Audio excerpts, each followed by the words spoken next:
हिमाचल प्रदेश में इस बार आपदा का कहर देखने को मिला है, जिससे सोलन शहर भी अछूता नहीं रहा है। सोलन शहर में भी जनजीवन के साथ साथ संपत्ति का काफी नुकसान हुआ है। राष्ट्रीय उच्च मार्ग के साथ साथ कई सड़कें, भवन बारिश अपने साथ बहा ले गई। इस मॉनसून में आसमान से बारिश नहीं, आफत बरसी थी। आपदा से जहां जनजीवन प्रभावित हुआ, तो वहीं व्यापार भी अब काफी प्रभावित हो चुका है। व्यापारी मनीष साहनी का कहना है कि हिमाचल में आई आपदा का मुख्य कारण प्रकृति के साथ छेड़छाड़, नेशनल हाईवे के निर्माण के लिए पहाड़ों को काट देना और अव्यवस्थित ढंग से हुए बिल्डिंगों का निर्माण। उनका कहना है कि हिमाचल में अभी भी आपदा का कहर जारी है, जिससे व्यापार तो काफी ज्यादा प्रभावित हो चुका है, मगर अवरुद्ध होने की वजह से अब लोग बाजार ही नहीं पहुंच पा रहे हैं, जिससे व्यापार अब दिन प्रतिदिन कम होता जा रहा है। वहीं शोभित बहल का कहना है कि जो आपदा का कहर इस बार हिमाचल में देखने को मिला है, इसमें बारिश के साथ साथ लोगों की भी गलतियां हैं। बिना किसी इंजीनियर की सहायता लिए बिल्डिंगों का निर्माण कर देना, पहाड़ों को काट देना और पेड़ों के काटने से यह आपदा हिमाचल में आई है। उनका कहना है कि प्रकृति के साथ छेड़छाड़ इस आपदा का मुख्य कारण है। देखिए जी, ये एक ऐसी आपदा आई है हमारे प्रदेश में, जो आप लगाइए कि मैंने अपने जीवन काल में 50 साल में इतना भयंकर रौद्र रूप जो है इस मौसम का नहीं देखा। ऑल ओवर अगर आप पूरे हिमाचल प्रदेश में अगर लगाएंगे तो यहाँ पर जान का भी और माल का दोनों तरह का बहुत भयंकर नुकसान हुआ है। उसके विभिन्न कारण है, एक कारण नहीं है, उसका मल्टीपल कारण है। सबसे बड़ी जो आप एक लगाइए कि जो हमारी हिली एरिया है, इसके अंदर सबसे बड़ी जो एक बेस फैक्टर आता है कि हमारे यहाँ गवर्नमेंट ने कभी भी ये प्रेस्क्राइब नहीं किया कि जो आप लैंड बाय कर रहे हैं वो कंस्ट्रक्शन के लायक है कि नहीं है। सबसे पहला बेस तो ये होना चाहिए, जो हमारे यहाँ ये रूल ही नहीं है कि आप जो लैंड लेके आएंगे उसके ऊपर कंस्ट्रक्शन के लायक है कि वो एग्रीकल्चर बेस्ड है, उस लैंड की, उस सॉइल की डेंसिटी कैसी है, उस पर कुछ खड़ा भी हो सकता है कि नहीं।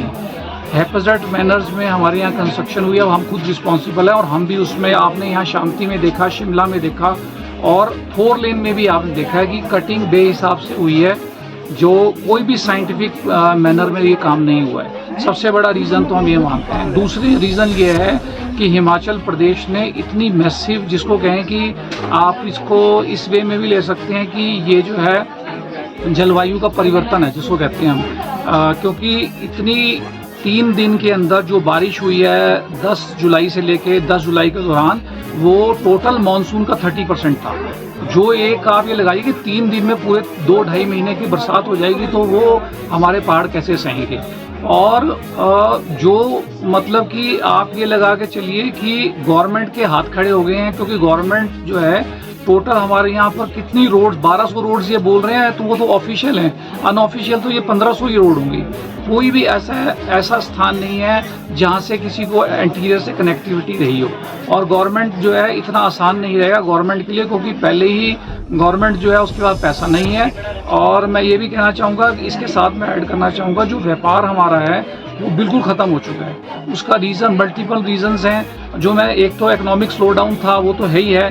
उसके बाद इतनी भयंकर आपदा आई है, जिससे जो है कि चारों तरफ जो है फसलें किसान की बर्बाद हो गई हैं, रोड्स बंद हो गई हैं, और उसके साथ साथ जो व्यापार, जो छोटा व्यापार करने वाले लोग थे इंटीरियर से, वो सोलन में आ ही नहीं पा रहे हैं। इस करके हम तो भगवान से ही प्रार्थना कर रहे हैं कि अब वहाँ पे हिमाचल प्रदेश पे कृपा करें, ताकि फर्दर ऐसा दिक्कत ना आए और सब लोग सुख आराम से और शांति से रह पाए।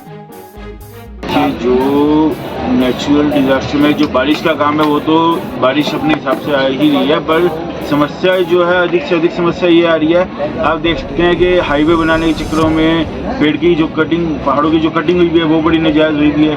उसके बाद अगर आप दूसरी बात करें तो कई लोगों ने जो घर अपने बनाए हुए हैं, अब शांति में आप देख सकते हैं बहुत दुखदायी कारण हुआ। अब जो लोगों ने घर अपने बनाए हुए हैं, वो घर जो है अनबैलेंस हो गए घर बने हुए हैं। कमेटी के 2.5 मंजिल का था, 2.5 या 4 मंजिलें हैं। यहाँ सोलन की बात नहीं कर रहा हूँ, पूरे हिमाचल की बात करूँ। जो बारिश में नुकसान करना है वो तो करना ही करना है, पर इसके लिए इंसान को जो है, मनुष्य को खुद अपने लेवल पे भी प्रिपेयर होना पड़ेगा। देखा जाता है कहीं ना कहीं सीवरेज की भी काफ़ी समस्या है, तो ये भी कारण आप मान सकते हैं कहीं ना कहीं। देखिए, जितनी जानकारी मेरे को है, पिछले 5 से 7 सालों से सीवरेज की समस्या सॉल्व होने का सोलन में रखा गया था कि सॉल्व होगी, पर 5-7 साल तो मेरी जानकारी के हिसाब से हो गए, जितनी मेरे को जानकारी है अभी तक तो सॉल्व हुई नहीं। तो ये भी एक मुख्य कारण हो सकता है। तो मान सकते हैं जो प्राकृतिक आपदा जो हिमाचल में आई है वो कहीं ना कहीं हम ही लोगों की गलती से आई है। बिल्कुल आई है, बिल्कुल हम लोगों की गलती से आई है। चाहे हम अपने इष्ट को पूजें, चाहे हम अपनी हरकतें सुधारें, चाहे हम कटिंग ढंग से करें, सब कुछ भी करें, हम एडवांस के चक्कर में जो है अपने इष्ट को भूल रहे। सर आपका नाम? रचित सानी। मेरा नाम शोभित बहल है, मैं सोलन का रहने वाला हूँ। और मेरे हिसाब से ये जो आपदा आई है इसमें कहीं ना कहीं हमारा ह्यूमन फैक्टर बहुत ज़्यादा इन्वॉल्व है। हमने जो अपना एनवायरनमेंट है और नेचर है उसके साथ काफ़ी छेड़छाड़ करी है, चाहे वो पेड़ कटे गए हैं या जितनी भी सीवरेजेस पॉइंट थे, निकासियाँ थी नालों की, उसको हमने छेड़ा है, उसके ऊपर कंस्ट्रक्शन हुई हैं। तो ये बहुत बड़ा एक रीज़न है जो जगह जगह जहाँ पे लैंडस्लाइड्स हो रहे हैं या आपदा आ रही है या वाटर पानी का जो फ्लो है वो ओवरफ्लो हो रहा है, ये बहुत बड़ा रीज़न है। और मैं मानता हूँ कि आने वाले टाइम में इस चीज़ को हमें बहुत ध्यान में रखना चाहिए कि कभी भी कोई नई कंस्ट्रक्शन हो तो वहाँ पे जो ड्रेनेज सिस्टम है उसको प्रॉपरली हम एक रिव्यू करके बनाएं, ताकि आने वाले टाइम में ऐसी दुर्घटनाएं दोबारा ना हो सके। और ये बहुत दुखद है कि हिमाचल के डिफरेंट हिस्सों से रोज़ एक दुख समाचार मिल रहा है, कहीं पे बादल फट रहे हैं, कहीं पे कोई बिल्डिंग गिर रही है। और इस आपदा की घड़ी में मैं सारे लोग जो भी इस चीज़ से पीड़ित हैं उनसे अपनी संवेदनाएं प्रकट करता हूं। और मैं सरकार का भी बहुत धन्यवाद करना चाहता हूं कि इस मुश्किल वक्त में चाहे हमारे सीएम साहब हैं, चाहे डिप्टी सीएम साहब हैं, वो जगह जगह के दौरे कर रहे हैं और सरकार से जो बेस्ट पॉसिबल बन पा रहा है अपने रिसोर्सेज को देखते हुए वो लोगों की मदद कर रहे हैं।